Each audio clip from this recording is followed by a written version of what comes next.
late 19th century, America congratulated itself constantly. It was very good at that. Newspapers spoke of progress. Railroads stretched across maps like veins. Factories hummed. Cities climbed upward, floor by floor, confident that height itself meant success. And somewhere in the middle of all this optimism, someone coined a flattering name for the era, the Gilded Age. Not golden, gilded. A thin layer of shine, carefully applied. It sounded impressive enough to repeat at dinner parties, especially the kind that cost more than a working man's lifetime wages. It also had the advantage of sounding positive without promising anything measurable. Gilding does not strengthen what it covers. It does not fix cracks. It simply makes them harder to see. Most people living at the time never used the term themselves. They were too busy surviving to name the era they were trapped inside.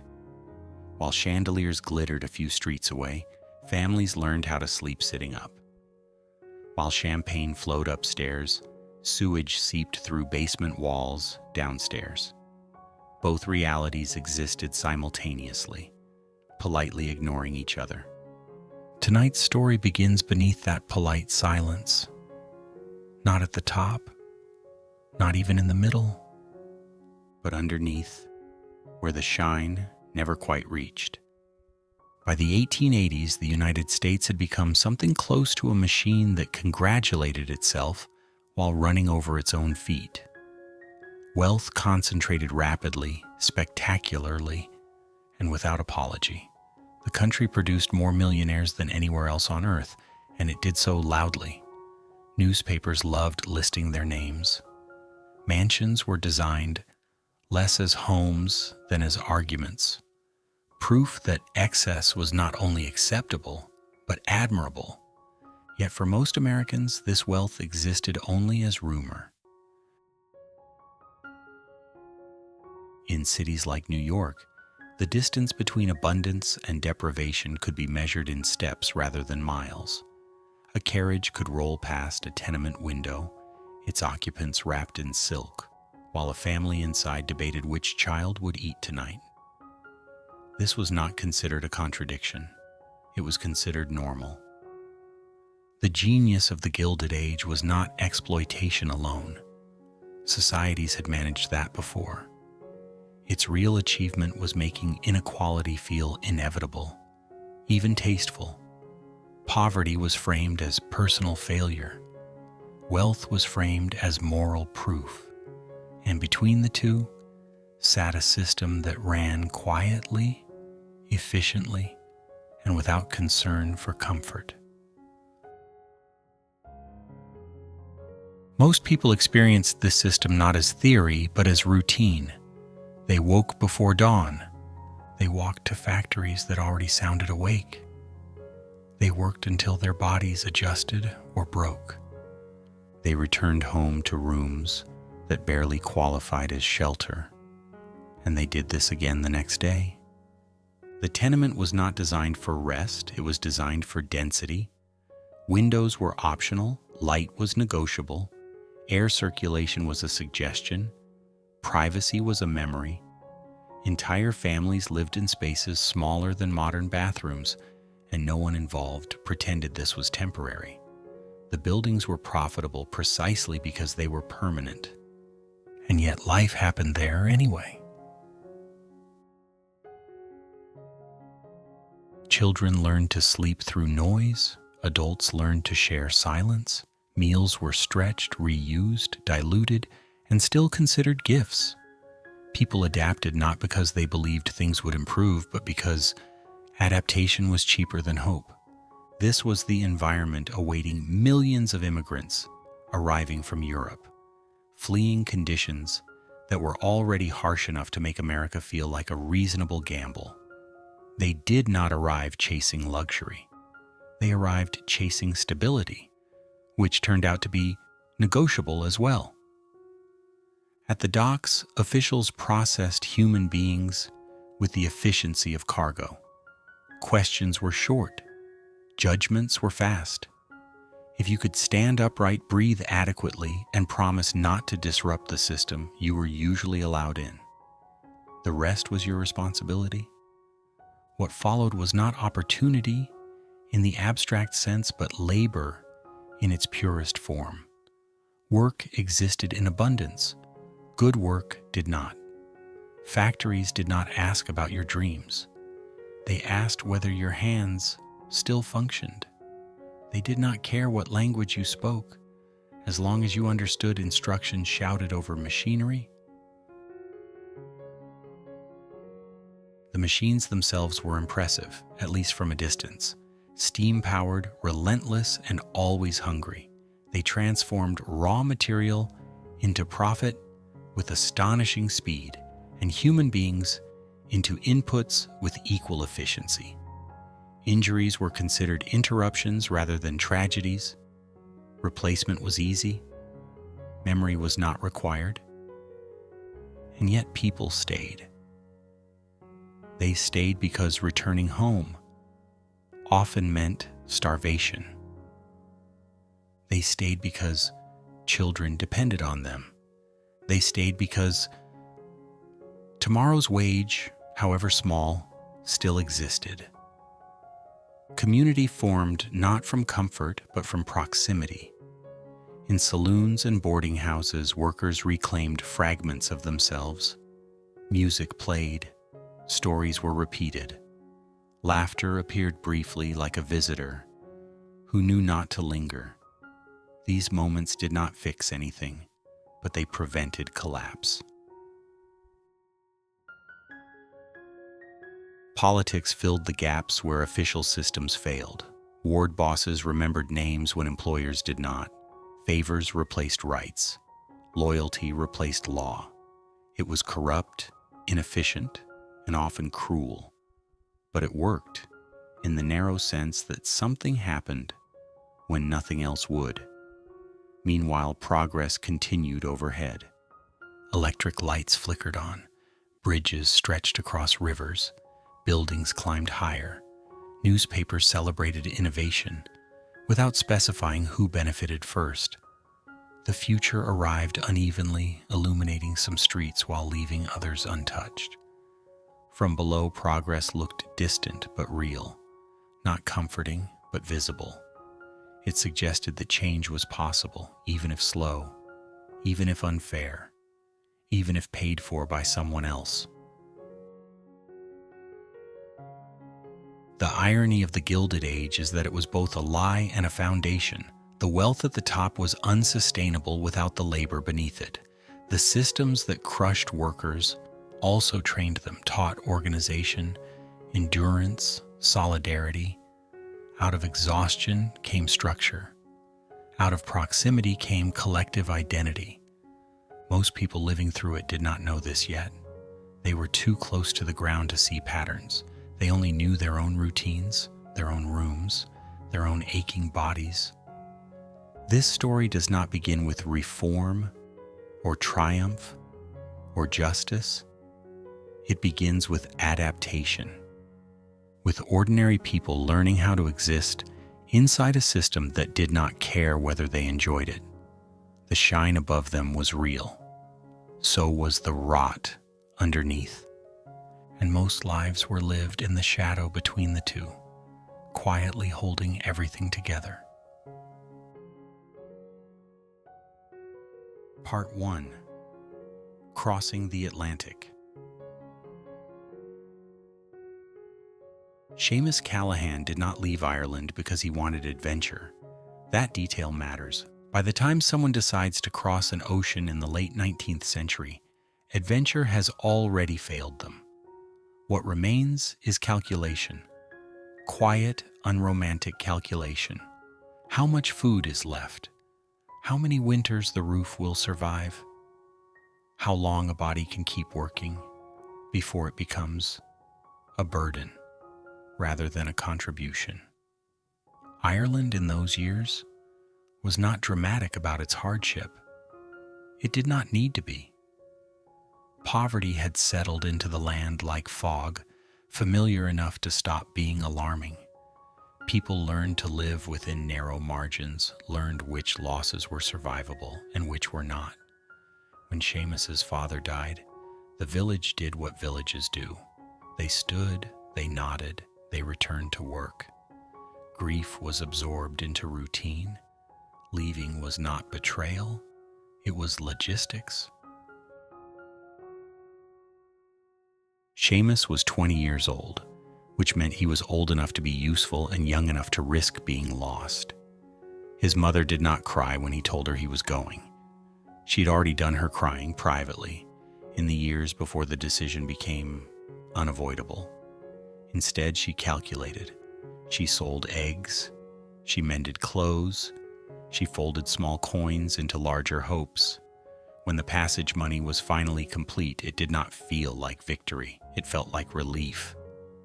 The ship waiting for him was not beautiful. Ships designed for immigrants rarely were. Beauty was reserved for first class, where the ocean was something to be admired rather than endured. Below deck, in steerage, the Atlantic was not romantic. It was something that needed to be survived. The space was narrow. Bunks were stacked 3 high, close enough that breathing felt like a shared responsibility. Privacy existed only as memory. Motion never stopped. Even when the sea calmed, the body did not. Stomachs rebelled. Sleep arrived in fragments. The air smelled of salt, damp wood, unwashed bodies, and food that had given up on being recognizable. Meals were practical rather than nourishing. Salted meat that resisted chewing, bread that tasted like absence, water that was carefully rationed, as if thirst itself might learn discipline. People ate because not eating made the days longer. No one spoke much, not because there was nothing to say, but because words did not travel well in confined spaces. Languages overlapped without understanding. Irish, German, Italian, Yiddish, all pressed together, stripped of context. Identity reduced to posture and patience. 12 days is not a long journey by historical standards. It is long enough to change how a body thinks about time. The ocean flattened days into sameness. Morning, afternoon, night. None of it mattered below deck. There were no landmarks, no progress markers. The ship moved whether you noticed or not. Hope under those conditions became something smaller. Not dreams of success, but dreams of arrival, of standing still, of solid ground. Seamus carried $3 sewn into his coat, not in his pocket. Pockets were temporary, seams were safer. The money was not enough to solve anything, but it was enough to postpone disaster. Alongside it, he carried an address written on a piece of paper that had already softened at the edges from being unfolded too many times. Orchard Street, New York. His cousin Patrick? That piece of paper did more emotional work than most speeches ever would. At night, when the ship creaked and the water slapped against its sides like something impatient, Seamus thought of Ireland without nostalgia. He did not imagine green fields glowing or childhood scenes bathed in warmth. He thought of practical things, the sound of wind against stone, the rhythm of work, the predictability of hardship. America did not appear in his thoughts as freedom. It appeared as margin, a slightly wider margin between effort and collapse. That was enough. Occasionally, someone would climb up on deck and report sightings, birds, a change in the air. Nothing definitive. Hope was rationed just like water. Too much of it caused disappointment.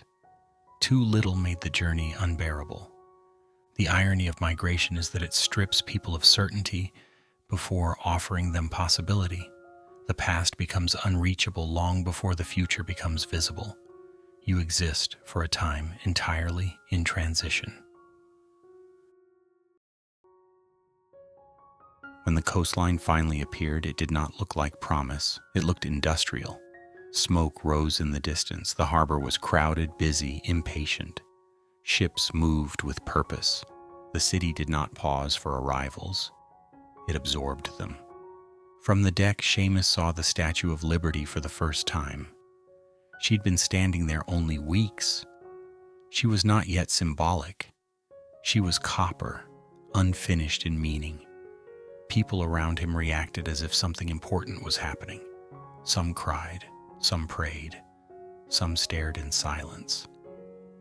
Seamus felt something quieter. The statue did not speak to him. It did not reassure. It simply existed, holding something aloft that looked heavy even from a distance. He did not interpret it as welcome. He interpreted it as expectation. This place would require effort.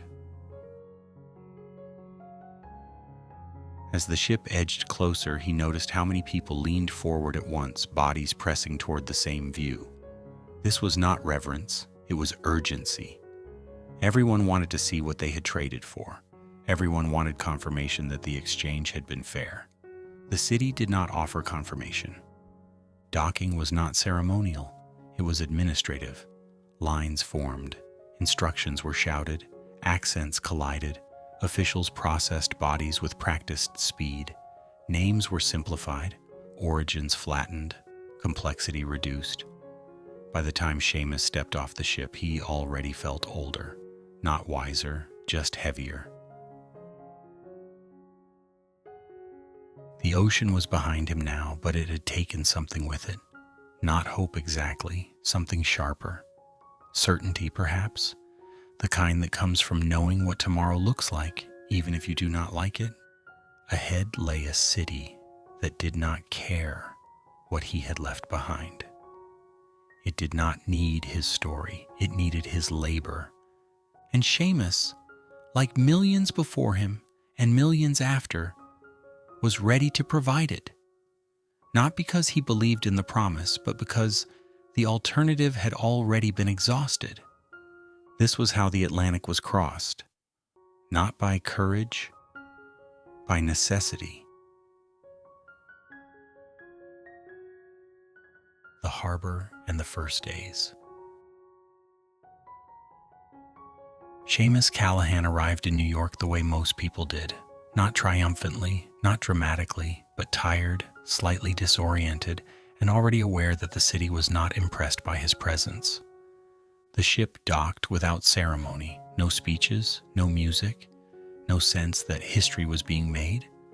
The harbor moved at its own pace, indifferent to individual arrivals. Ships came in, ships went out, crates were unloaded, barrels rolled. Men shouted instructions that sounded less like language and more like momentum. The first thing Seamus noticed was not the skyline, it was the smell. New York announced itself through the nose long before it offered anything visual. The air carried layers of information. Horse manure, rotting food, coal smoke, damp wood, and something sweet that did not quite belong. Molasses, maybe. Or decay, pretending to be harmless. The scent settled in the back of the throat and stayed there, like a fact that refused to be ignored. This was not a shock. Shock requires expectation. Seamus had heard enough from letters and half-stories to know that cities were unpleasant up close. What surprised him was not the intensity, but the permanence. This was not a passing odor. This was infrastructure. Horses dominated the streets, thousands of them. Working animals hauling people, goods, ambitions, and waste. Each one contributed generously to the city's ecosystem, whether asked or not. The streets absorbed it all. Rain turned everything into mud. Sun baked it into dust. Wind redistributed it evenly. Progress, it turned out, had a smell. The noise came next. Hooves on stone, wheels grinding, vendors shouting in languages Seamus did not yet recognize, children yelling not out of joy but because volume was the only way to exist here. Somewhere, metal clanged rhythmically. Somewhere else, a man cursed loudly and with commitment. The city did not speak. It shouted constantly. Seamus moved with the crowd because standing still was not an option. Movement was the city's default state.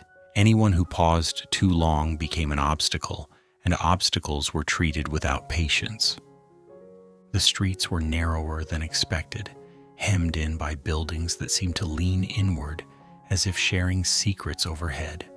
Sunlight struggled to reach the ground. When it did, it felt borrowed rather than owned. The city rationed light the way it rationed everything else. He walked without direction at first, not because he was lost, but because everyone else seemed equally unsure and yet determined. Maps were luxuries. Confidence was currency. Asking for help required energy he was not ready to spend. Eventually, he found Orchard Street, not because it announced itself, but because the buildings changed subtly, taller, closer, heavier. The architecture shifted from ambition to containment. This was where people were stored. The tenement did not resemble housing in the traditional sense. It was not designed for comfort, privacy, or dignity. It was designed for efficiency, human efficiency. Bodies in, bodies stacked, rent collected. Minimal maintenance required. 6 stories rose above him, each floor repeating the same narrow pattern. Windows existed, but not where they were most needed. Hallways were dark enough to encourage careful steps. Stairs creaked under the weight of too many lives using them too often. Inside, air moved reluctantly. Smells lingered. Walls absorbed stories without recording them. The building had learned how to endure without caring. Seamus stood at the entrance longer than necessary, not because he hesitated, but because his body needed a moment to adjust. Ireland had been quiet in comparison. Even hardship there had room to breathe. This place did not. He climbed the stairs slowly, counting floors without meaning to. Each step carried the same sound, a tired wooden complaint. By the 3rd floor, the air felt thicker, not heavier, more used. When the door opened, it revealed a space that asked for negotiation. 2 rooms, bare floors, furniture reduced to essentials, people arranged carefully to avoid collision. This was not a home that grew. It was a home that compressed. The woman who answered the door looked older than her years, not from illness, but from repetition. Days stacked on her the way floors stacked above them. Inside, Seamus understood something important, without anyone explaining it. This was not temporary. Tenements were often described as stepping stones. First stop, transitional housing, a place to pass through on the way to something better. The buildings themselves disagreed. They were built to last longer than the people inside them. Life here was not dramatic. It was managed. Sleeping arrangements were practical rather than personal. Food was shared strategically. Silence occurred only when exhaustion demanded it. Privacy existed only in thoughts, and even those were not guaranteed. The building functioned like an organism. Every cough traveled, every argument echoed, every laugh was noticed, if only because it was rare. Seamus did not react with horror. Horror implies disbelief. This was closer to recognition. This was what survival looked like when organized. The city outside continued its endless motion, but here, inside these walls, time behaved differently. It slowed. It pooled. It waited. People learned to measure days by meals, weeks by rent, years by how long their bodies continued cooperating. The tenement did not judge. It simply held.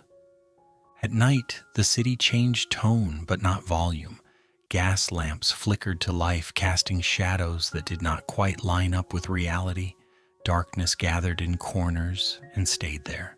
The building settled into itself, wood contracting, pipes complaining softly. Seamus lay on the floor and listened. He did not think about success. He did not imagine failure. He cataloged sounds, footsteps above, a baby crying somewhere below, the distant clatter of wheels that never seemed to stop. This was the city breathing, unevenly, constantly. Outside, somewhere not far away, wealth existed in an entirely different rhythm. Meals were longer, rooms were larger, silence was something people paid for. But those spaces did not overlap with this one, not meaningfully. The genius of New York was not that it contained extremes. Many places did. Its achievement was that those extremes learned to coexist without touching. From a few floors up, from a few streets away, you could live an entirely different life and never know it. Seamus closed his eyes, not because he was comfortable, but because there was nothing else to do. Sleep was not rest. It was maintenance. Tomorrow would require energy. The city would not slow down. The tenement would not improve. But he was here now. And New York, for all its noise and filth and indifference, had accepted him in the only way it accepted anyone. It had made room. Life inside the tenement. Life inside the tenement did not announce itself. It revealed itself gradually, the way dampness does, quietly, persistently, and everywhere at once. The space was small, but that description alone was misleading. Smallness implies intention. This was compression. Rooms were not arranged for living, but for fitting. Furniture existed only where it could justify its presence. Every object had to earn the floor beneath it.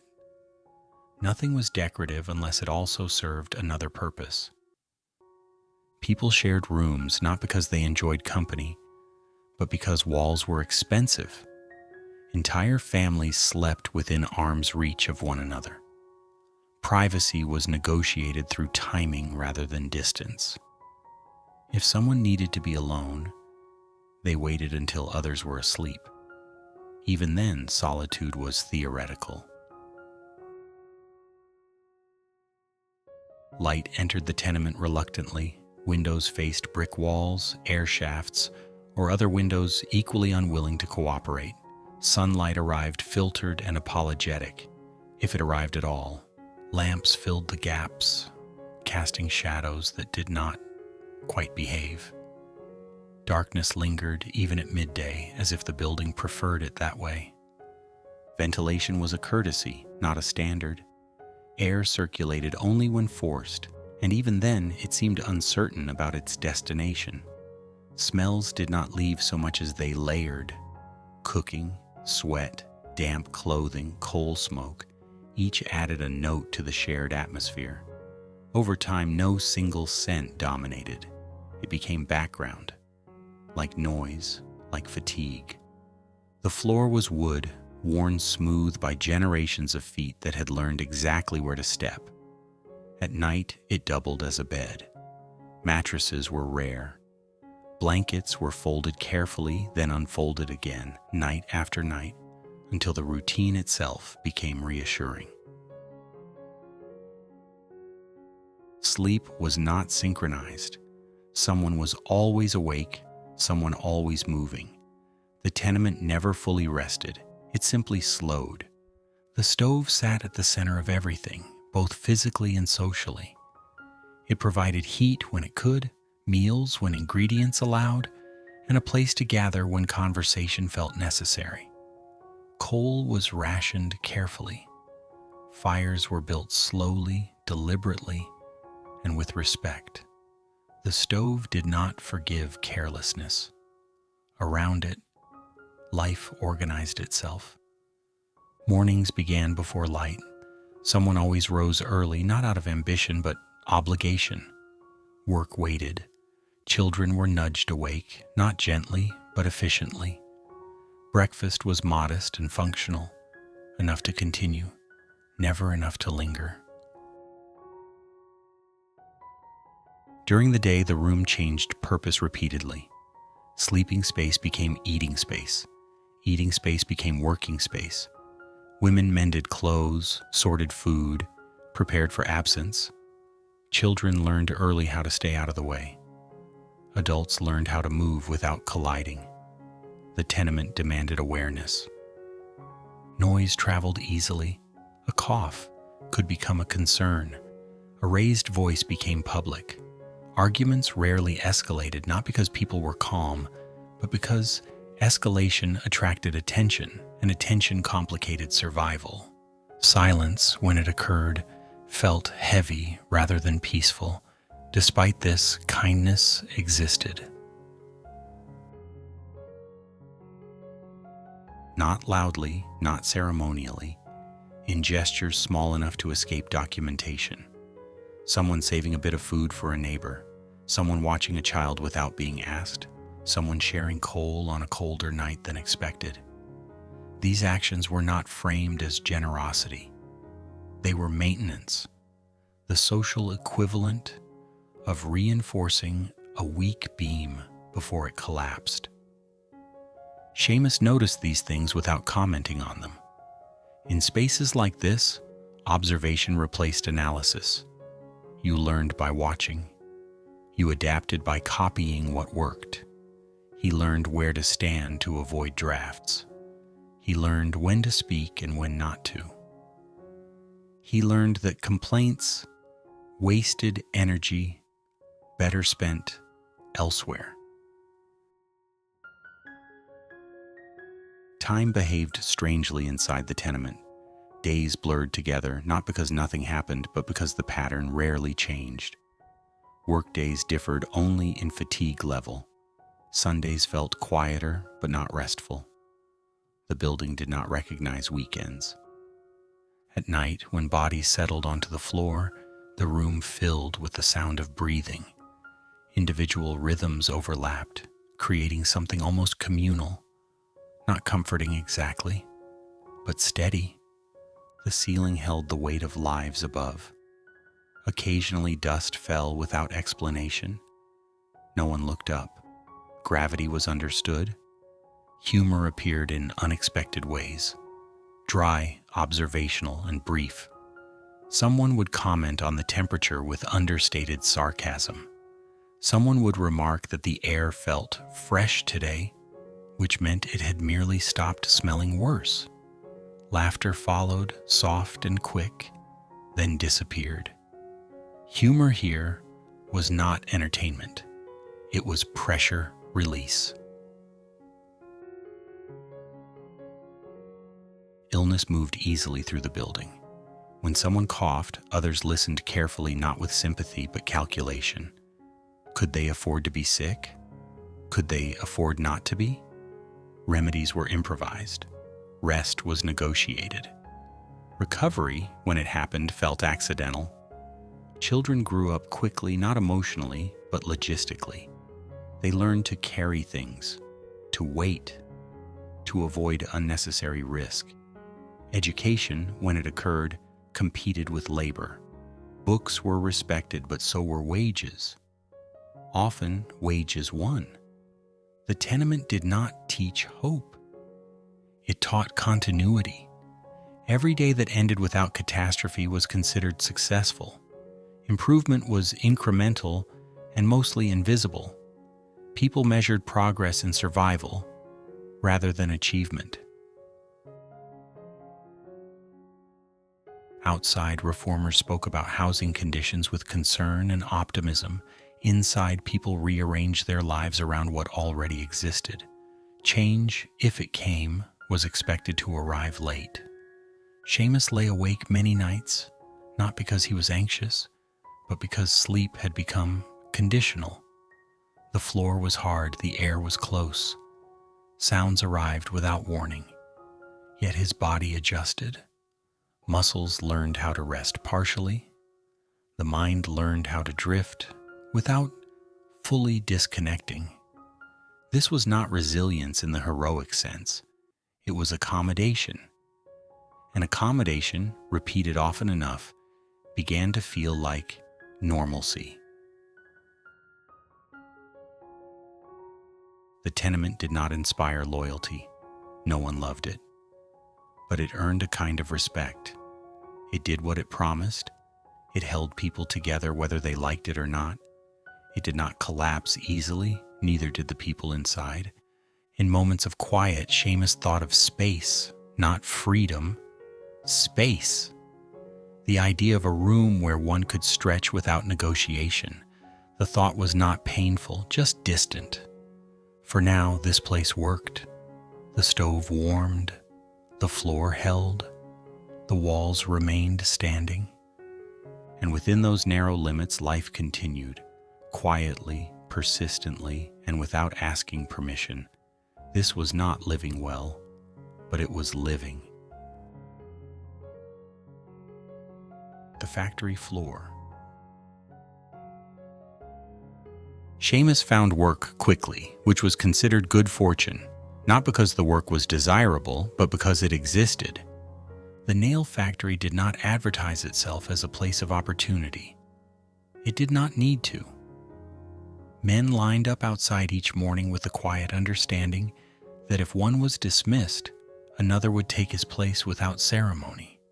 Employment here was not a relationship, it was a temporary alignment of needs. The building was long and narrow, its windows coated with a permanent film of soot that softened daylight into something vaguely symbolic. Inside, machines dominated the space with confidence. They did not wait. They did not rest. They did not acknowledge the humans stationed beside them except as necessary extensions. The task assigned to Seamus was simple, reassuringly simple, comfortingly simple even. He fed metal into a press, watched it become nails, then moved the finished pieces aside. Again, and again, and again. There was no learning curve to admire. The job did not reveal new layers with time. It did not reward mastery so much as tolerance. Once the motion was learned, improvement meant endurance. The machines operated with a consistency that felt almost personal. They clanged, pressed, released, repeated.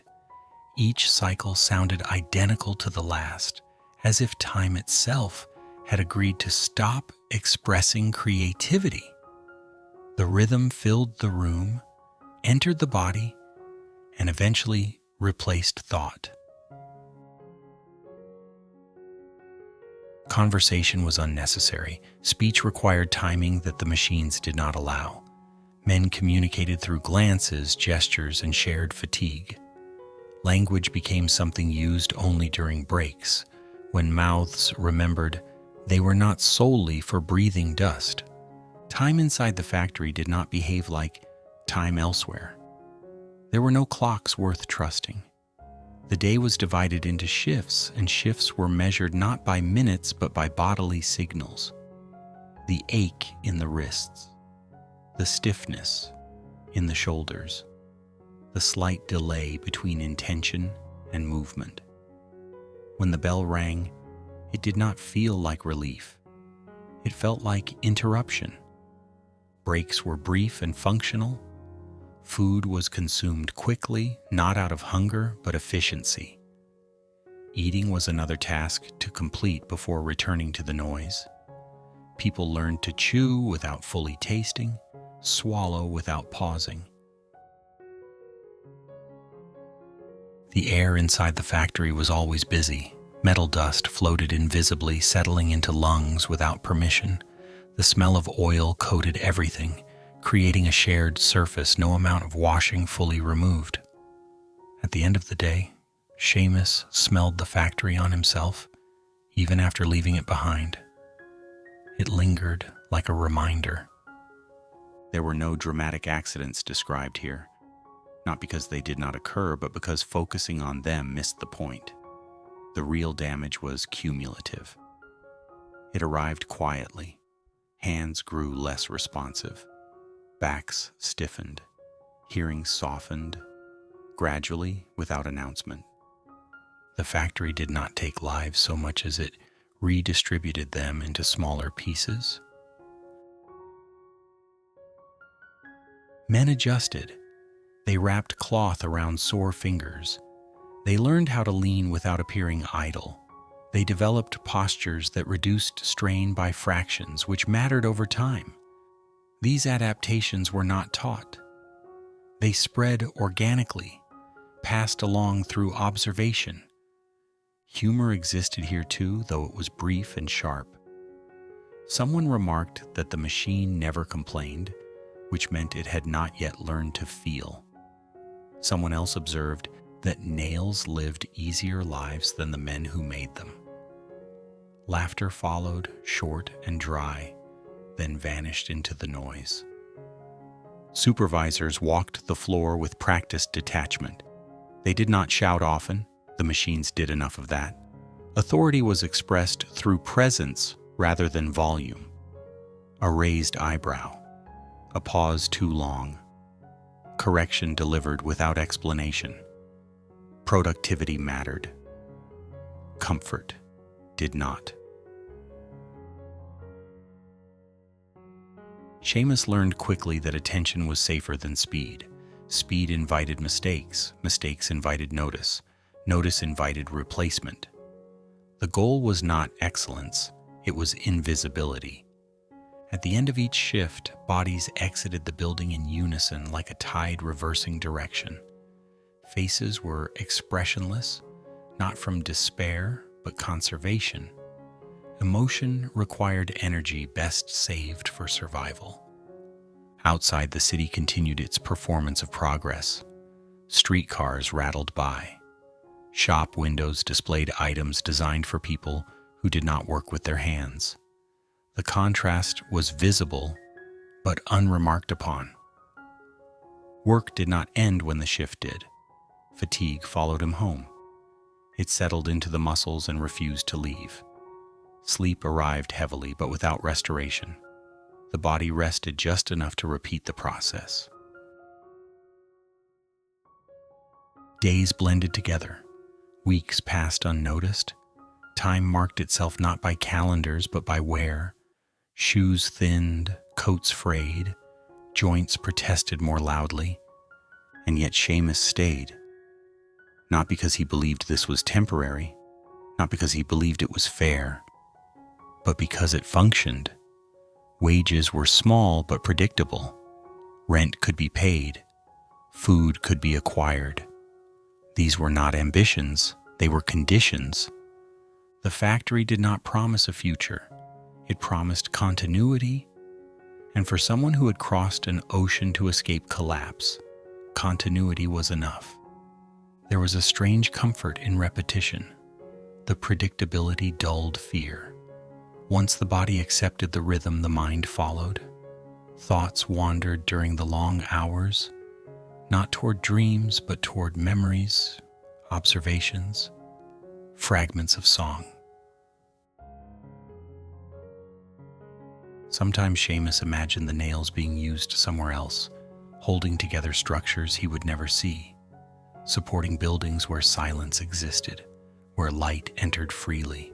The thought was not bitter, just curious. He was part of something larger, though not in the way speech is described. His contribution was invisible, embedded in objects that outlived him. The city rose partly because of him, though it would never acknowledge the fact.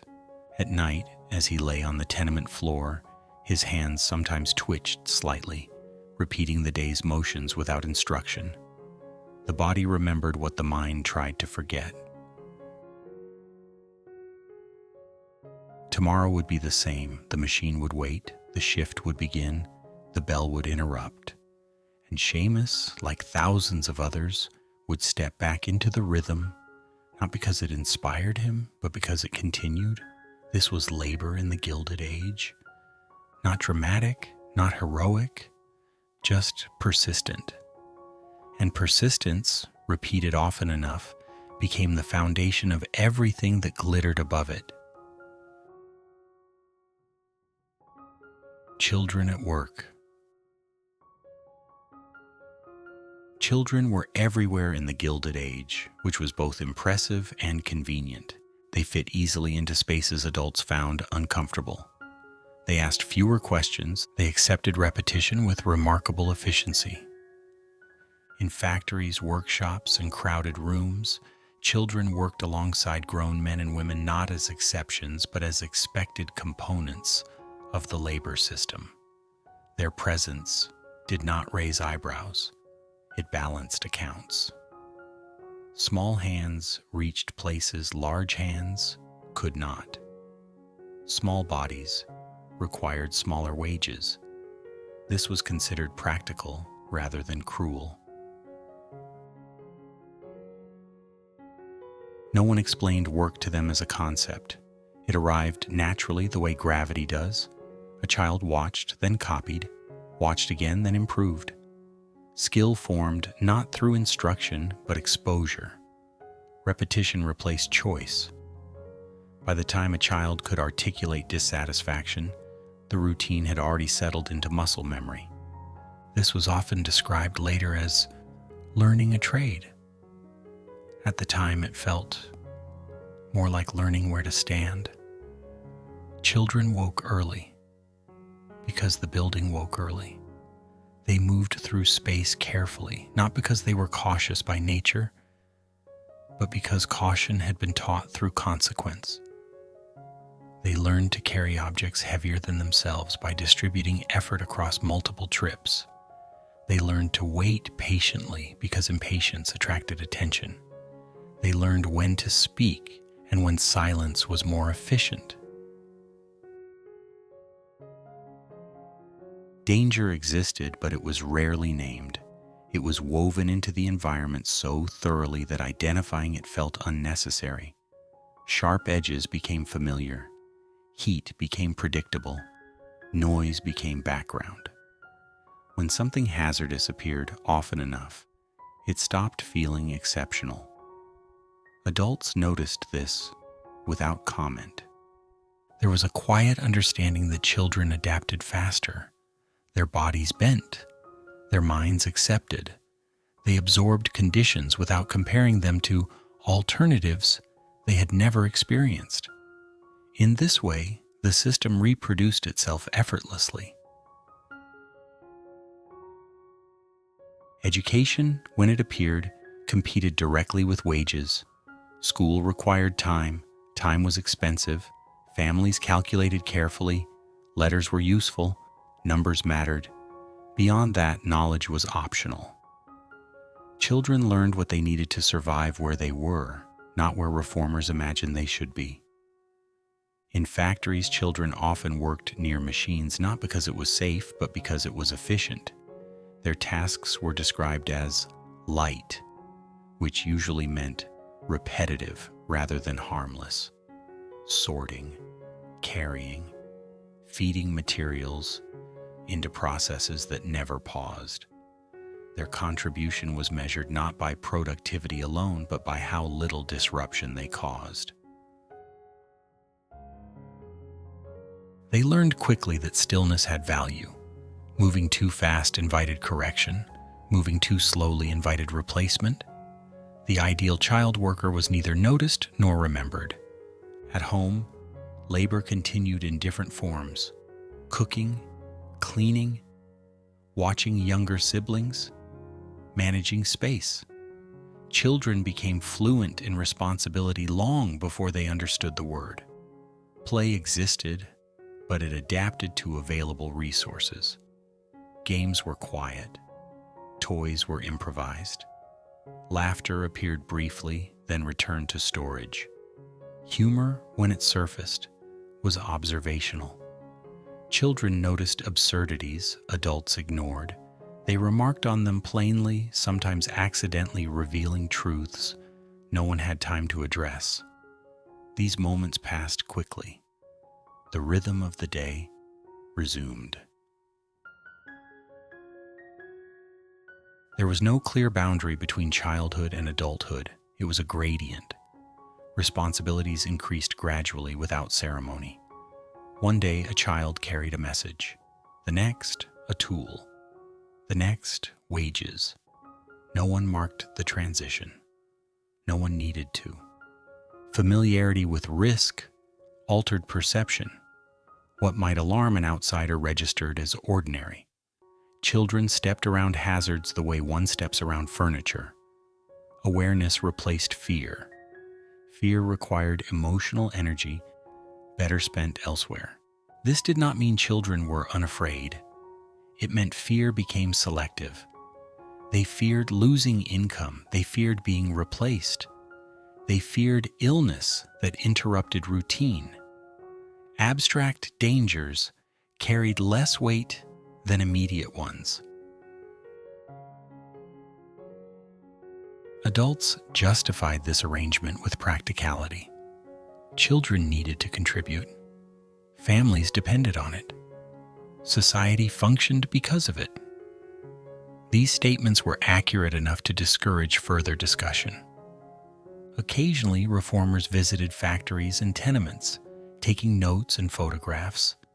Children learned to avoid the camera. Attention complicated things.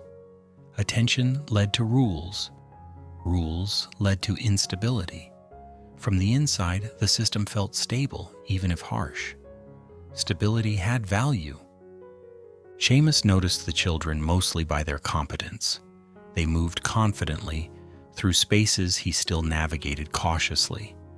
They anticipated needs without instruction. They understood rhythms instinctively. In some ways, they seemed older than he felt. This was not wisdom, it was adaptation. At night, children slept deeply, bodies exhausted by responsibility. Dreams, if they occurred, were brief. Morning arrived too soon. Years later, when historians described child labor with horror and outrage, they often missed something quieter. Children did not experience this world as stolen childhood. They experienced it as reality. Loss requires comparison. Many had none. This does not excuse the system. It explains its efficiency. The Gilded Age depended on invisibility. Children were part of that design.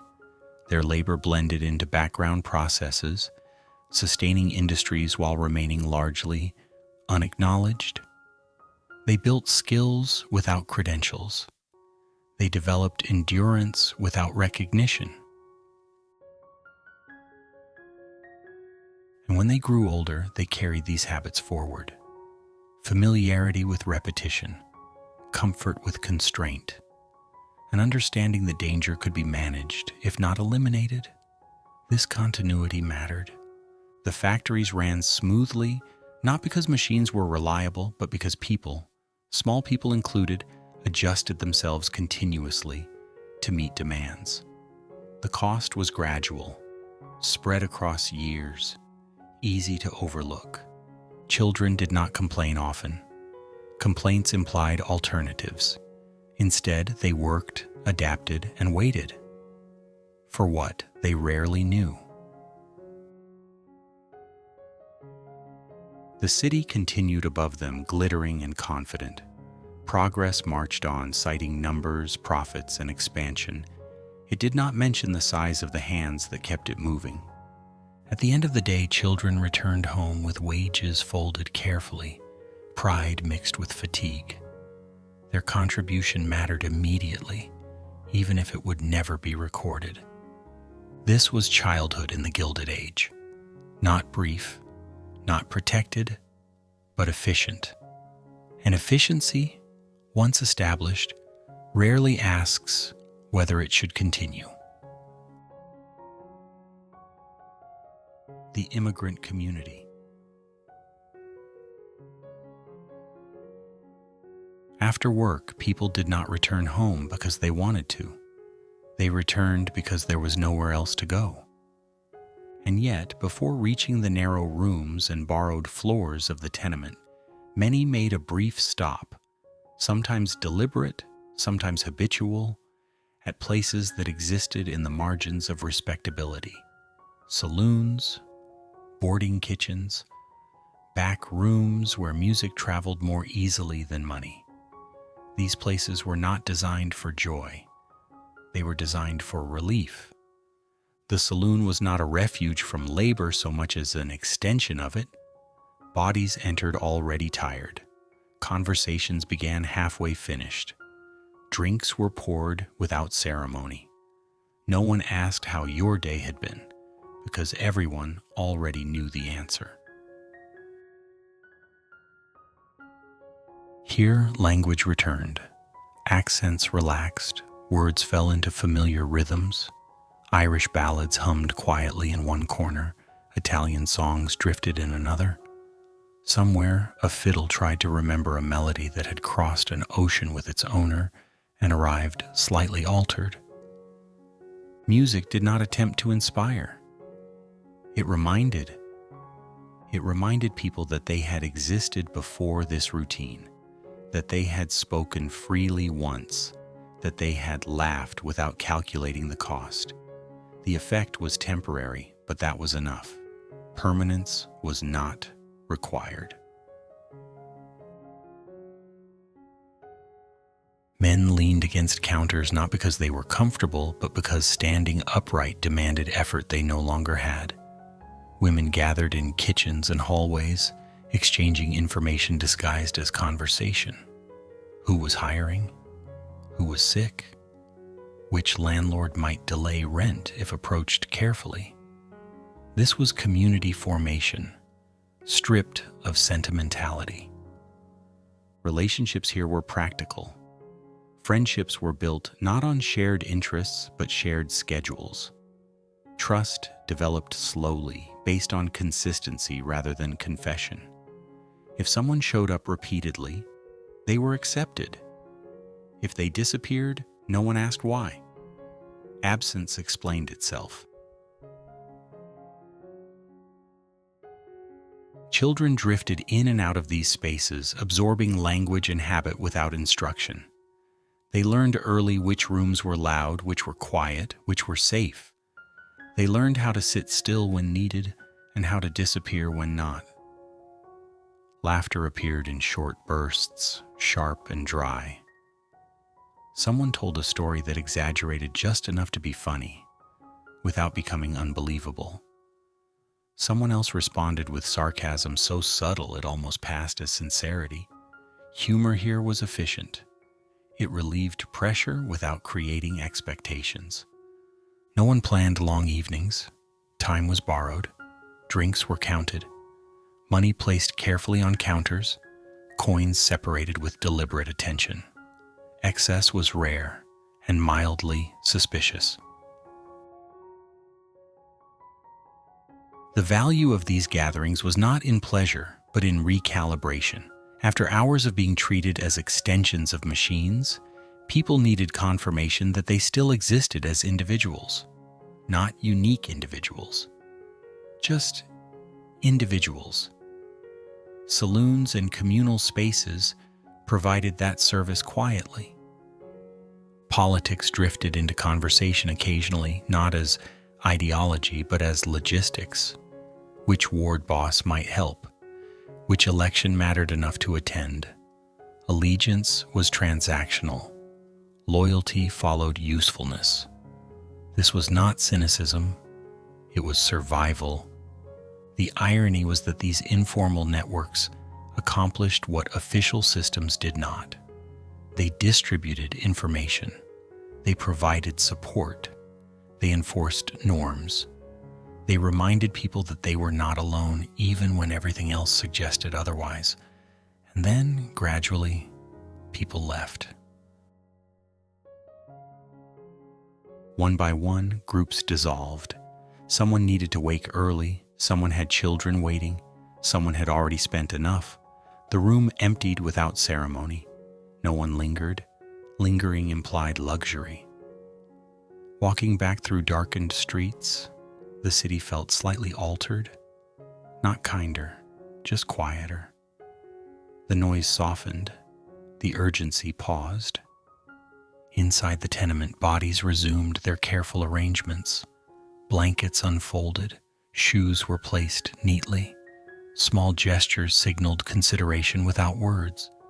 Someone saved a spot near the stove. Someone else shifted to make room. These acts were not framed as kindness. They were understood as maintenance.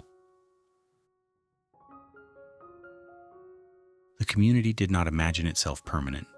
People expected change, movement, departure, advancement perhaps. But until then, this network functioned. It absorbed shock. It redistributed burden. It allowed people to continue. The joy found here was modest and temporary. A shared song, a familiar joke, a drink that warmed briefly. No one mistook these moments for solutions. They were pauses, necessary ones. Tomorrow would arrive unchanged. Work would resume. Machines would demand attention. The city would continue expanding upward and outward, largely unaware of the structures forming quietly beneath it. But tonight, for an hour or two, people remembered how to speak without shouting, how to sit without tension, how to exist without performing productivity. This was not happiness in the grand sense. It was balance. And balance, even briefly achieved, was enough to make the next day possible. The immigrant community did not promise escape. It promised continuity. In a world that measured worth by output, these small gatherings restored something less measurable but equally necessary, a sense of presence, of being seen, even casually, of mattering, even temporarily. The Gilded Age did not notice these rooms. It did not record their conversations. It did not include them in its self-congratulation. But without them, the system would have fractured sooner. People do not endure isolation indefinitely. They endure connection, even minimal, even imperfect. Even shared silence counts. And so, night after night, beneath the glittering city and above the restless streets, communities formed quietly, enough to keep people moving, enough to carry them forward, one day at a time. That was all anyone asked of them. Politics and patronage. Politics in this part of the city did not resemble speeches. It resembled plumbing. It existed to move resources from one place to another, preferably without leaks, and it required constant maintenance. When it worked, no one praised it. When it failed, everything backed up at once. Tammany Hall did not present itself as an ideology. It presented itself as an address, a building with people inside who answered questions others ignored. For the poor, this distinction mattered more than principles. Principles did not arrange funerals. Principles did not find jobs. Principles did not delay rent. Ward bosses did those things.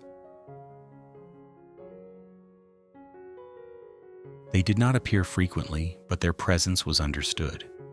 Their names traveled through neighborhoods the way weather reports do. Informational, not personal.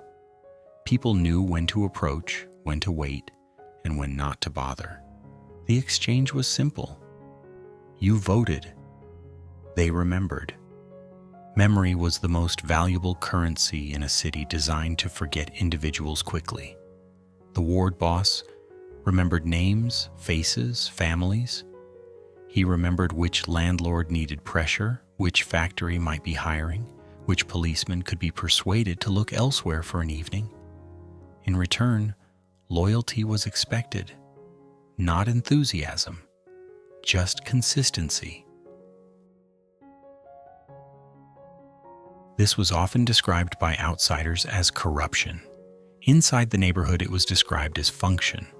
The system did not pretend to be fair. It pretended to be useful, which was more convincing. Elections arrived regularly, and with them came reminders, notices posted, conversations nudged.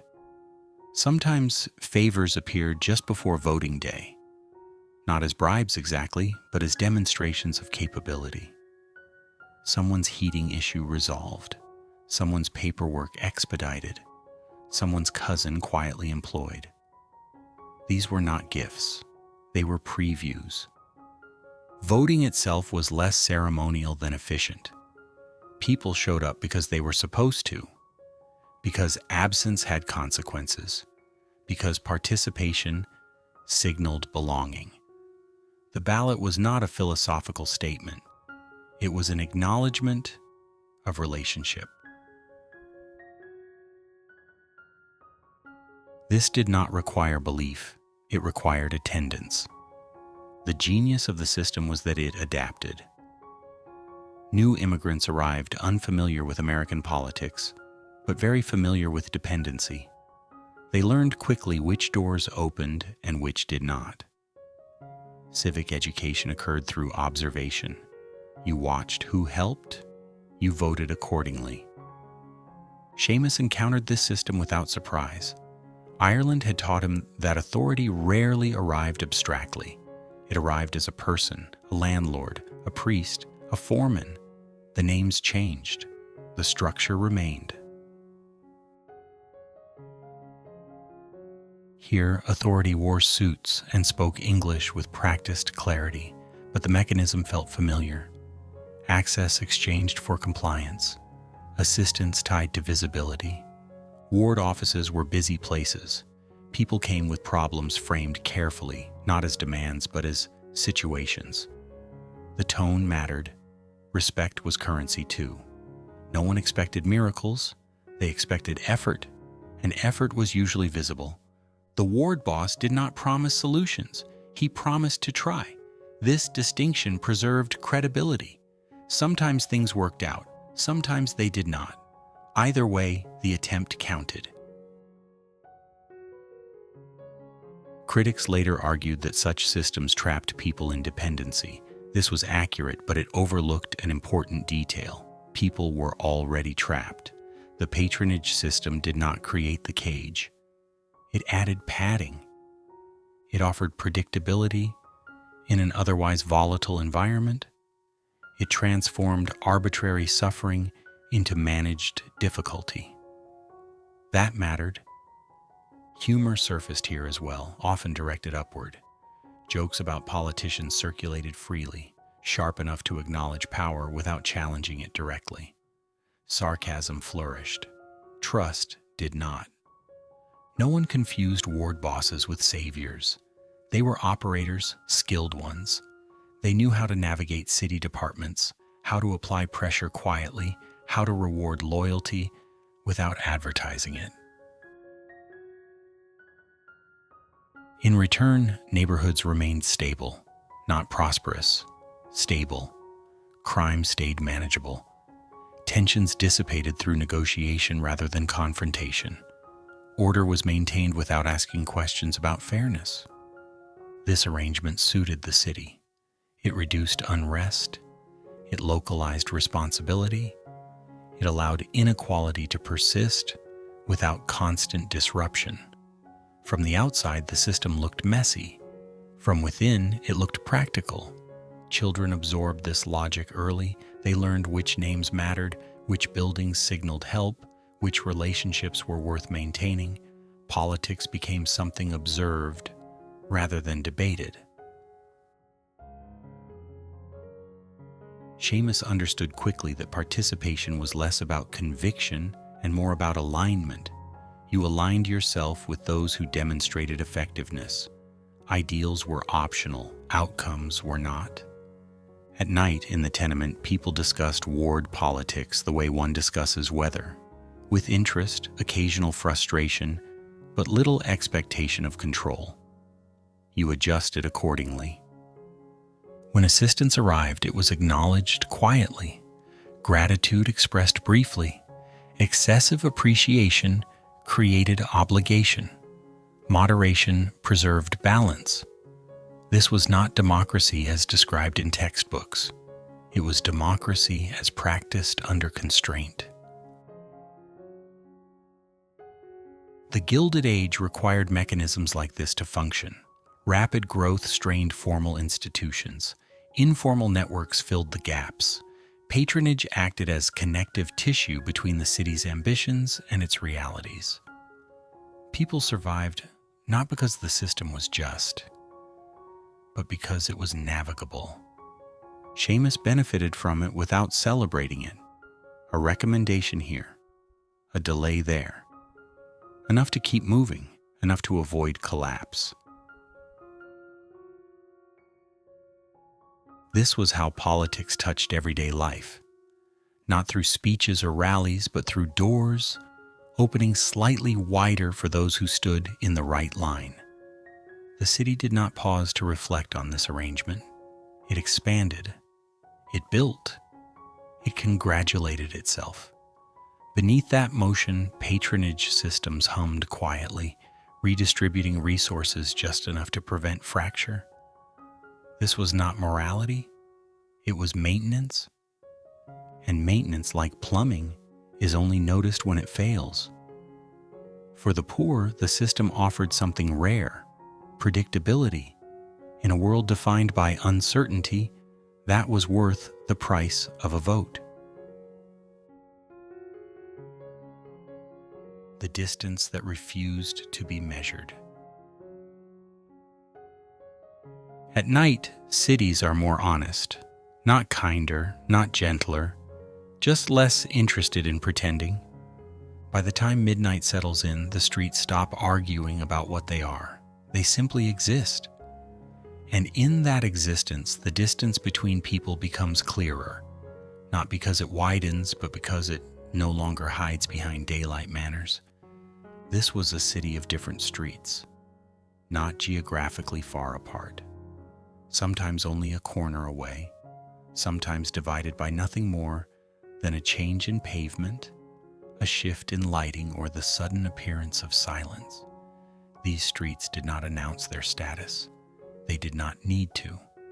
They were understood instinctively, the way one understands whether they are welcome in a room before anyone speaks.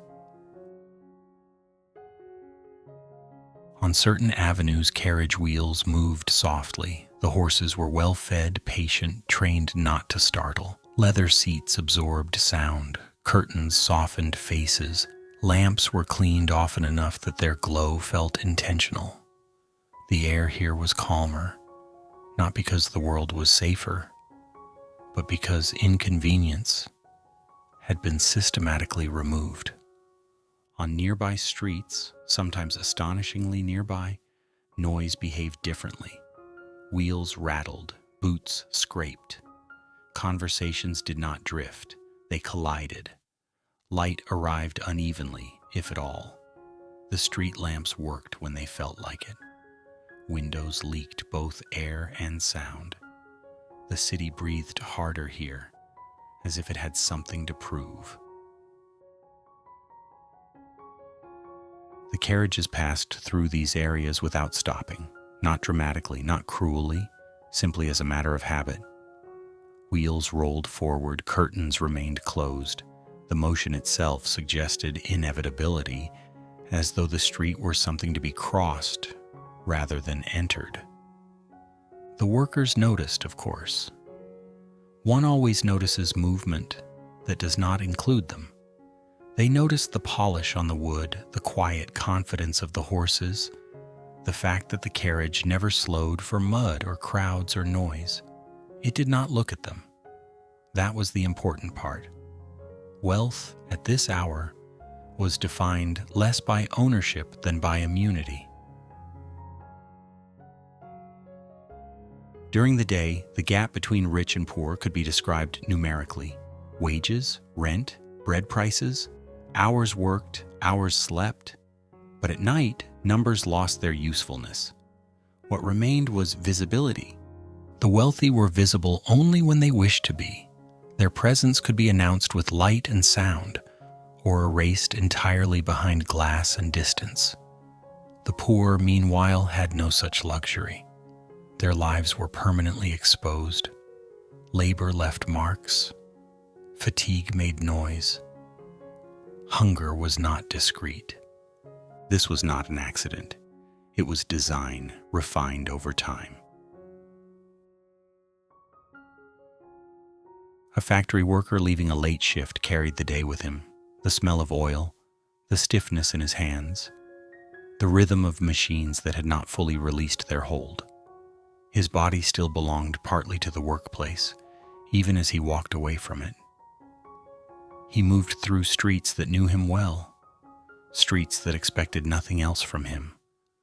The carriage, by contrast, carried nothing of the day at all. It was sealed. Whatever labor had made it possible, whatever hands had stitched the seats, fed the horses, polished the brass, had already been erased. The carriage presented itself as effortless, which was precisely the point. And here is where the misunderstanding often begins. The difference between these two lives was not merely money. Money mattered, of course. It always does. But money was only the surface explanation. The deeper division lay in who was required to be seen. The worker's presence was unavoidable. His labor depended on visibility. Someone had to watch. Someone had to measure output, time, obedience. His body was evidence. Proof of function, proof of necessity. The wealthy, on the other hand, had reached a stage where visibility became optional. They could appear selectively, at the theater, at dinners, at moments designed to confirm their status rather than challenge it. At all other times, they could retreat into anonymity disguised as privacy. This is why the carriage mattered so much. It was not transportation, it was insulation, and it was deeply unfair in the calm, untheatrical way that unfairness usually is. The city understood this arrangement without ever writing it down. No law was needed to say that certain streets belonged to certain people at certain hours. Custom handled it efficiently. So did fear, aspiration, exhaustion, and the quiet internal calculations people make when deciding whether a space will cost them more than it gives. A laborer might walk past a grand house without looking up, not because he lacked curiosity, but because curiosity had learned to be cautious. Windows high above street level were not invitations. They were reminders. You could see the house would never see you. And if it did, it would not remember. There was humor in this, though it was the kind that arrived late and stayed briefly. The wealthy often believed they were invisible because they were important. The poor knew they were invisible because they were not. Both were wrong in interesting ways. The wealthy were not invisible. They were simply uninterrogated. Their movements were assumed to have purpose. Their silence was interpreted as dignity. Their absence was taken as mystery rather than neglect. The poor, meanwhile, were constantly seen but rarely acknowledged. Their presence was treated as background, a necessary texture of the city rather than a collection of lives unfolding in real time. They were visible in the way furniture is visible, noticeable only when it is missing or broken. At night, this imbalance became harder to ignore. Fewer distractions, less performance. The city stripped itself down to essentials, and the essentials were unevenly distributed. A carriage rolled past a group of men sharing cheap food on a stoop. The men paused, not in resentment, not in awe, just long enough for their attention to register something moving smoothly through a world that rarely did. Then they resumed eating. Life continued. It always did. This was the most unsettling part. The system did not require cruelty to function. It relied on momentum. People adapted. They learned where not to linger, where not to look, what not to expect. Survival sharpened their awareness while dulling their hope, a combination that proved remarkably efficient. The city rewarded those who did not ask to be seen. And occasionally, someone crossed the boundary. A worker dressed well enough to blend for an evening. A wealthy figure stepping briefly into the noise out of curiosity or boredom. These moments were discussed later, often exaggerated, sometimes laughed about. But they were exceptions that proved the rule. Because crossing was temporary, belonging was not. By the time dawn approached, the carriages returned to their places. The workers slept briefly, if at all. The streets reset themselves. The illusion of shared space resumed. But the distance remained, not measured in money, not even in comfort, measured in the quiet certainty of who could disappear without consequence and who could not. And that, perhaps, was the city's most enduring architecture. Watching the future learn how to walk. Progress rarely arrives with urgency. It prefers patience. And patience, as it turns out, is much easier to admire from a distance than to survive up close. By the final hours of the night, the city had begun rehearsing its future. Not loudly, not confidently, more like someone trying out a new posture in private, uncertain whether it would hold. Change did not rush in all at once. It seeped, it flickered, it paused to reconsider itself. Electric light appeared first as a suggestion, a rumor made visible. One street glowed while the next remained dark, as if the city were unsure whether brightness was something it wanted to commit to. Lamps hummed softly, a thin, unfamiliar sound that carried the promise of something modern, while still behaving politely enough not to disturb tradition. For some, electricity felt miraculous. For others, it felt suspiciously like a practical joke. The light was harsh. It revealed things gas lamps had kindly ignored. Faces looked different under it. Walls showed their age. The city, once softened by shadow, suddenly appeared honest in ways no one had asked for. Progress, it turned out, was not particularly flattering. Workers noticed the light after their shifts ended. They saw it glowing in places they did not frequent, illuminating offices that were already closed by the time their labor finished. Electricity did not shorten their days. It simply extended someone else's evenings. The future from this angle looked well lit, but inconveniently distant. Then there was the bridge. It rose slowly, stubbornly across the water, insisting on being noticed no matter how much patience it required. The Brooklyn Bridge did not arrive like an announcement. It grew like a condition.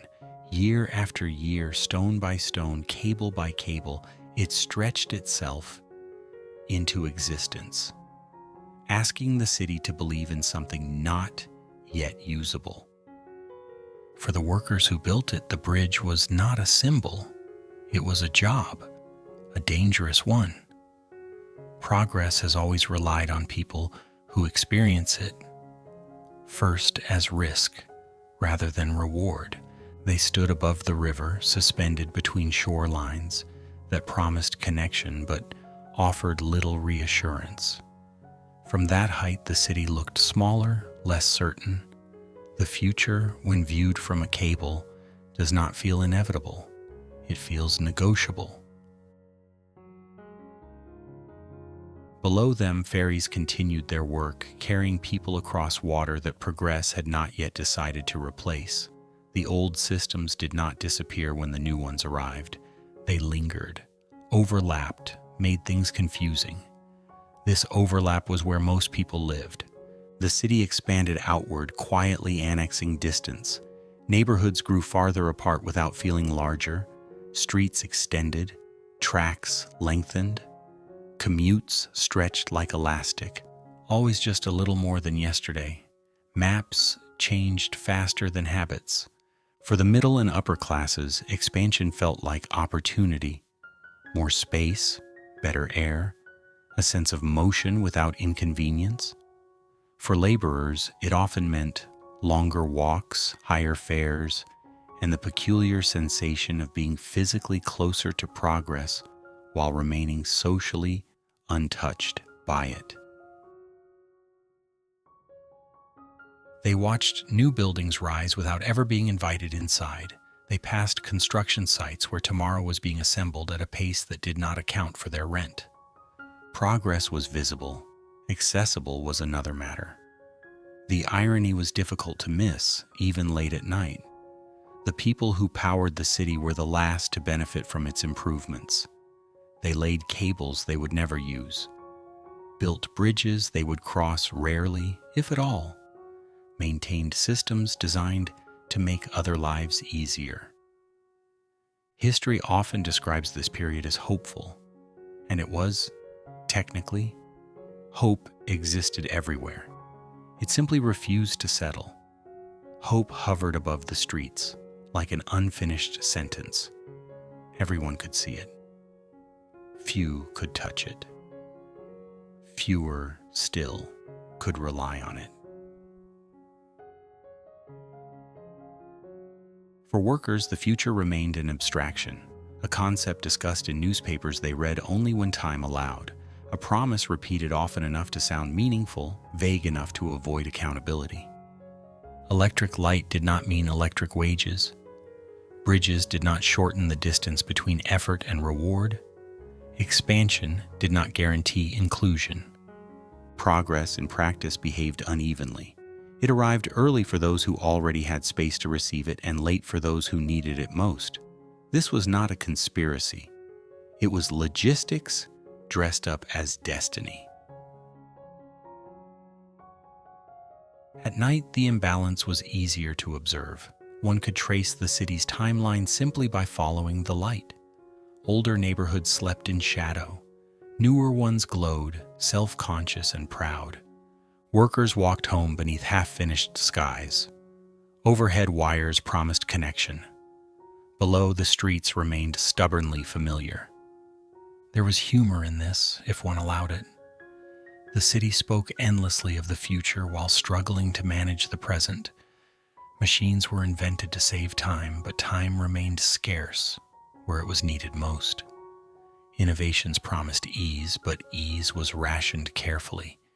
People joked about it quietly, not because they expected change, but because humor was cheaper than hope and more reliable than anger. A man might pause on his way home to watch electric lights flicker on across the river. He would not articulate what he felt. He would not call it exclusion or injustice. He would simply note the distance and continue walking. This was how most people encountered the future, sideways. They did not step into it. They passed alongside it, aware of its presence, uncertain of its relevance. Progress became something to observe rather than inhabit. The bridge eventually opened, the lights spread. The city grew louder, faster, brighter.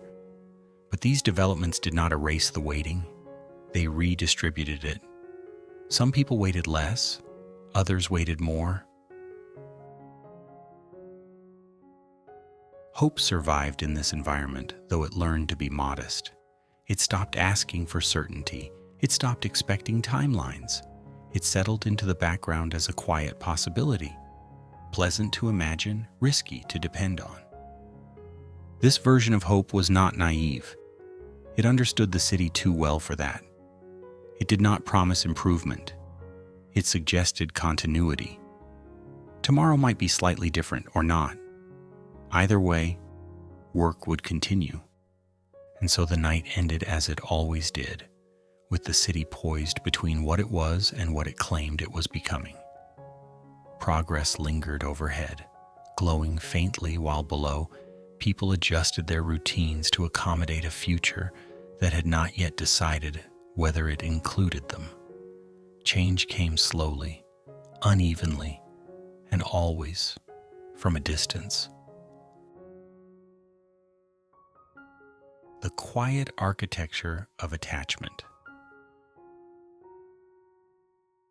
By the time the city reached this hour, ambition had grown tired, not defeated, just less theatrical. The noise thinned, the streets loosened their grip. What remained was smaller, heavier, and far more difficult to summarize. This was the portion of life history books often compress into a sentence or skip entirely, not because it lacked importance, but because it refused to behave like an event. Family did not arrive dramatically, neither did love. They appeared the way endurance does, incrementally, awkwardly, and usually while something else was happening. Letters were written at night. Not because night inspired romance, but because it was when hands finally stopped moving long enough to remember people who were not present. A worker sat at a narrow table, ink borrowed or diluted, paper folded carefully to avoid waste. The letter did not aim for eloquence, it aimed for completion. I am still here. Work continues. The city is large. These were not literary choices. They were reassurances disguised as facts. Home existed now as an idea that required maintenance. Distance made it fragile. Silence threatened it. Letters functioned less as communication and more as proof that someone still belonged somewhere that did not demand daily attendance. The irony, of course, was that the letter often traveled farther than the writer ever would. Families received these messages slowly, sometimes weeks late, sometimes altered by rumor before arrival. A mother read between the lines. A father noticed what was not mentioned. Siblings argued over tone, interpreting pauses as either exhaustion or avoidance. Everyone participated in the same fiction, that words could substitute for presence. They could not. But they were better than nothing. Love, meanwhile, did not announce itself with clarity. It did not pause the city or rearrange priorities. It slipped into routines and waited to be noticed, often unsuccessfully. It appeared in shared meals eaten too quickly, in someone remembering how another person took their tea, in the unspoken agreement to walk partway home together before separating at a corner neither could justify lingering at. There was nothing cinematic about it. This was not love as rescue or transformation. It was love as proximity, as repetition, as mutual tolerance gradually becoming preference. People met because geography allowed it. Affection followed when schedules aligned often enough to make absence noticeable. Romance, when it happened, felt less like destiny and more like convenience, slowly developing emotional weight. This does not make it lesser, it makes it accurate. There was a mild humor in how little idealism survived contact with daily life. Couples did not imagine futures filled with ease. They imagined continuity, shared rent, shared effort, someone who would not disappear without explanation. In this world, permanence was the most romantic gesture available. Arguments were frequent and unspectacular. Exhaustion sharpened tempers. Money introduced its opinions into every conversation. The future hovered nearby, impatient but vague. Yet people stayed. They stayed not because love solved anything, but because separation made everything harder.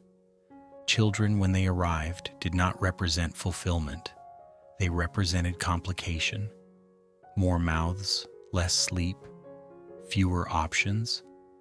And yet they also represented something stubbornly forward-facing, a commitment that assumed tomorrow would arrive, whether it was prepared for or not. Families formed without certainty, without guarantees, without the reassurance that effort would be rewarded proportionally. They built anyway. This is often mistaken for optimism. It was not. It was pragmatism disguised as hope. A family unit was not an escape from labor. It was an extension of it. Work continued at home under different rules. Care replaced wages. Responsibility multiplied quietly. And still these structures held, not elegantly, not without strain, but consistently enough to matter. There was no grand narrative guiding these lives, no shared vision of progress that translated cleanly into domestic happiness. Instead, people assembled futures from what was available: time, proximity, tolerance, shared fatigue. Love learned to operate under constraint. It adjusted expectations. It lowered its voice. It stopped asking for perfection and settled for reliability. This made it durable. At night, couples spoke in fragments. Conversations did not aim to resolve anything. They aimed to persist until sleep made decisions unnecessary. Hands reached out not for passion, but for reassurance, confirmation that someone else was still present, still enduring the same conditions. Families did not represent refuge from the city. They were the city, condensed. Their humor was dry, their arguments familiar, their hopes carefully measured to avoid disappointment. And yet, something was being built here that no bridge or electrical system could replicate. Connection, not symbolic, not aspirational, functional. The city expanded, technology advanced, futures were promised, but these small personal networks did something quieter and more reliable. They absorbed shock, they distributed burden, they allowed people to fail privately instead of publicly. History rarely celebrates this. It prefers turning points, movements, declarations. It struggles with things that grow without instruction and persist without recognition. But the future did not arrive only through infrastructure. It arrived through kitchens, bedrooms, shared addresses, and the slow accumulation of shared memory. People did not wait for certainty before forming attachments. They attached first and negotiated certainty later, often unsuccessfully. This was not romantic. It was human, and perhaps that is why it lasted. By the time morning approached, letters lay folded, unsent, or ready. Couples slept facing opposite directions, bodies aligned more by habit than intention. Children dreamed without context. The city would wake again. Work would resume. Progress would continue unevenly. But beneath it all, the quiet architecture of connection remained. Unimpressive, underfunded, and absolutely essential. The future, whatever shape it took, would rest on this. Not on ideals, not on promises, but on small, imperfect bonds that refused to dissolve simply because conditions made them inconvenient.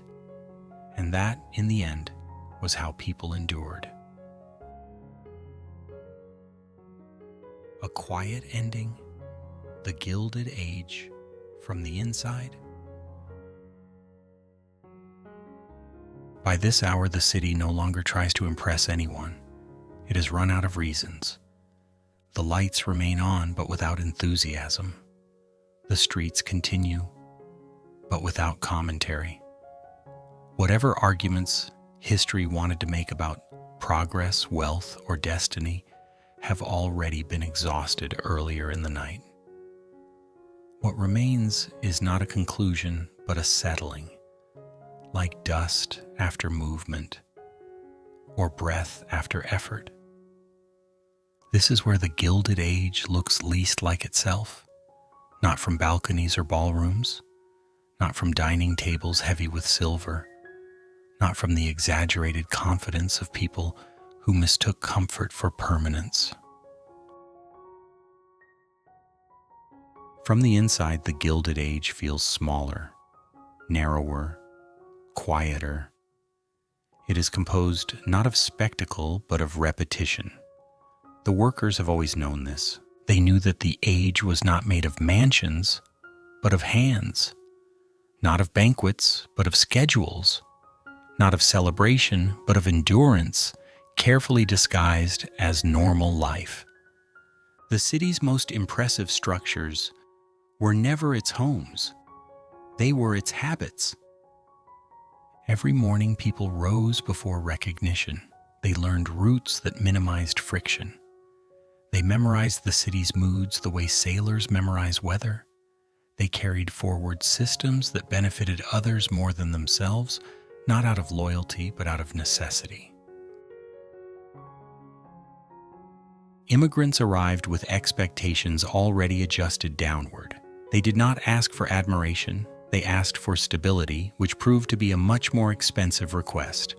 They learned quickly which parts of the city were decorative and which were functional, which promises were rhetorical and which were contractual. They understood that opportunity was not evenly distributed, but that survival could be, if approached carefully. This is the version of the Gilded Age rarely described, an age powered by people who were always slightly tired, an economy maintained by bodies that aged faster than the buildings they constructed, a future assembled slowly by individuals who did not live long enough to enjoy its benefits. There is something faintly ironic about how loudly the era announced itself, while relying almost entirely on quiet labor to remain operational. The louder the celebration, the less visible the work beneath it. Historians later gave the period its name, polished and reflective, as if irony were optional. Gilded suggested surface over substance, shine over structure. It was meant as critique, though even that came from a comfortable distance. From inside the age, there was no metaphor, only texture. Coal dust on clothing, ink stains on fingers, calluses that did not match the promises printed in newspapers. People endured not because they believed the system was fair, but because endurance was more immediately useful than belief.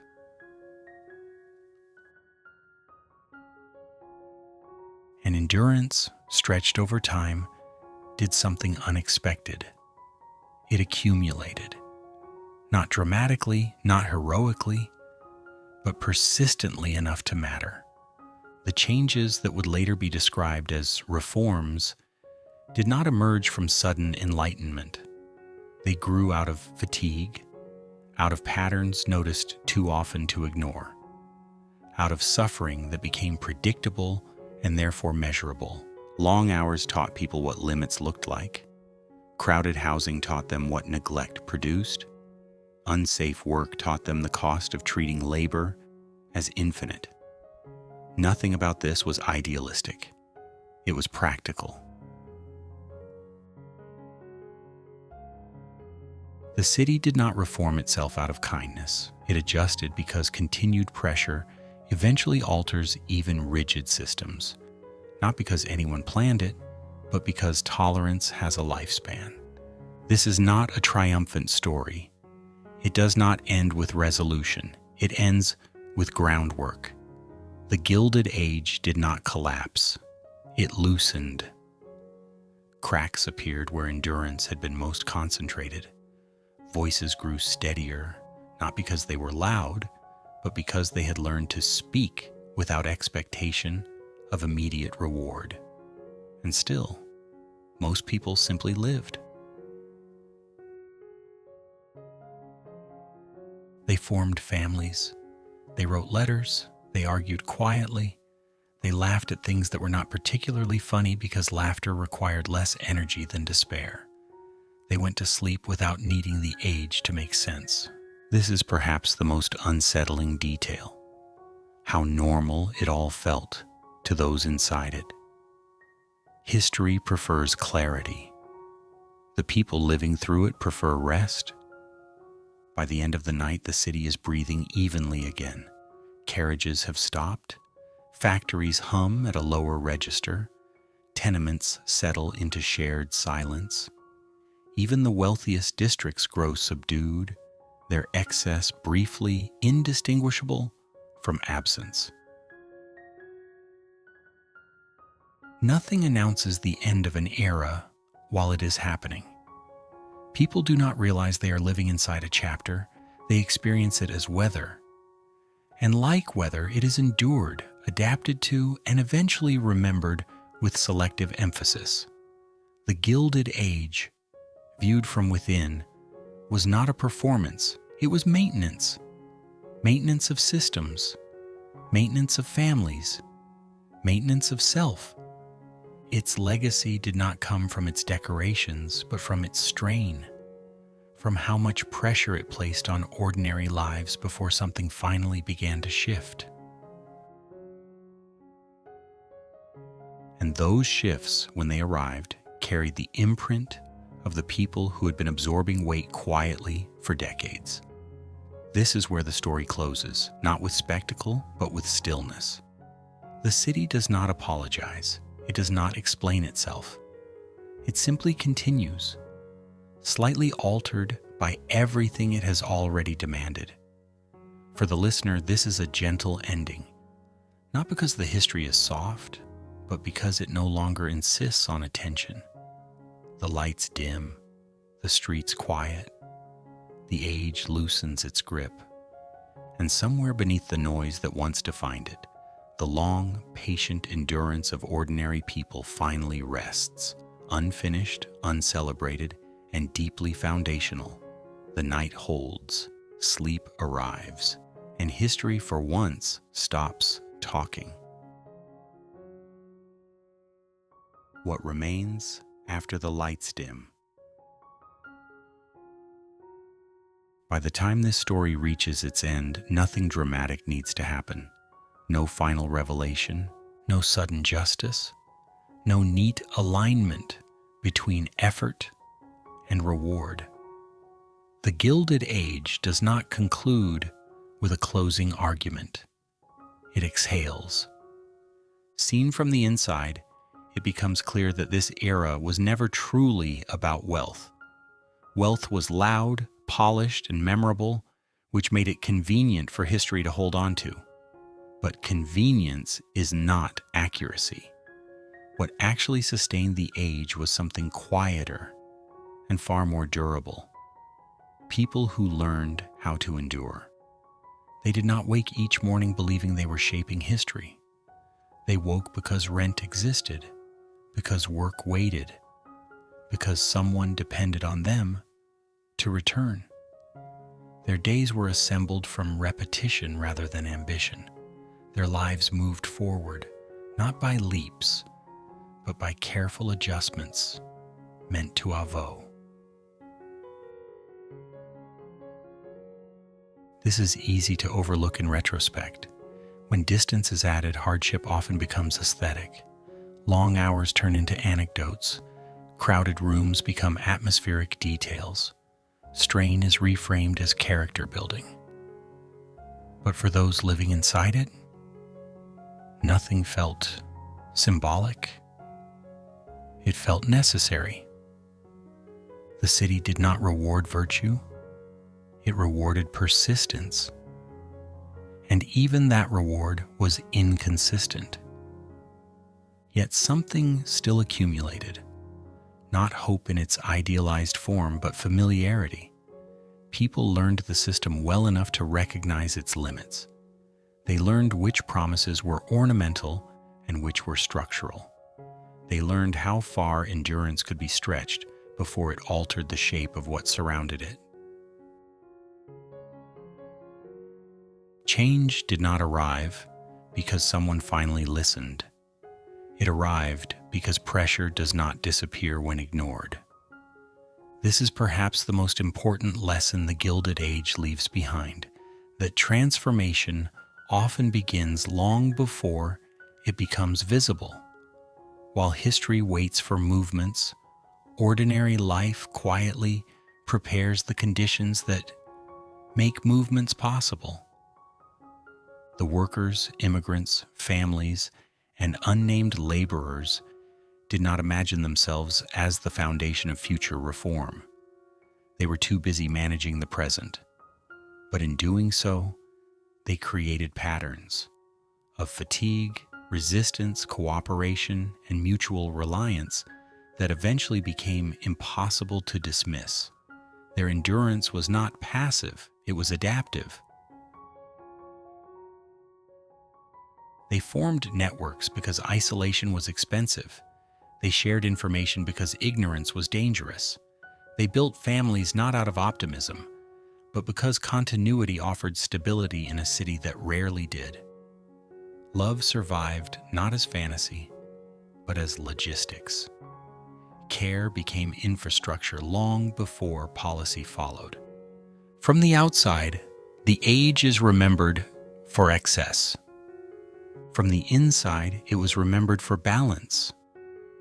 Precarious, negotiated, and constantly threatened. What makes this unsettling is not the inequality itself, but how normalized it became. People adjusted expectations downward with impressive efficiency. They learned to want less loudly. They learned to laugh dryly at promises that arrived late or not at all. They learned how to survive without requiring meaning to be immediate. And yet, meaning arrived anyway. Not in the form of recognition, but in consequence. The reforms that followed, the shifts in labor, housing, and social policy, did not emerge fully formed. They inherited the shape of the lives that preceded them.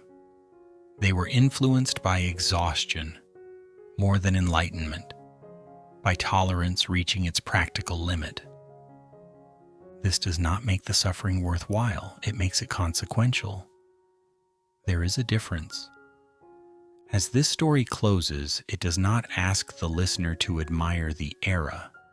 It asks them to understand it from the only position that mattered at the time, the inside, from within the routines, the compromises, the small stubborn acts of continuation that history rarely records because they lack spectacle. The Gilded Age was not a golden surface hiding rot beneath. It was a system that functioned by quietly transferring strain downward and outward, trusting that most people would adapt long enough to keep everything running. And most did. Until adaptation slowly reshaped the future. This ending does not demand judgment. It does not require outrage. It simply asks for attention, brief, gentle, and honest. Because when the lights dim and the noise fades, what remains is not the mansion or the bridge or the electric glow. What remains are the lives that absorbed impact so thoroughly that the system mistook endurance for consent. They were not silent because they had nothing to say. They were quiet because survival required it. And that quiet, stretched across years, became weight. Enough weight to change things. As the night deepens, this is where the listener is left. Not with resolution, but with recognition. That history is not only written by those who speak loudly or live visibly. It is shaped by those who continue without applause, who build futures out of small, imperfect connections, and who endure long enough for their endurance to matter. The story ends gently because that is how it was lived. No grand finale, just continuation. The city settles, the age loosens its grip, and sleep finally feels appropriate, not as escape, but as rest earned slowly, imperfectly, and together.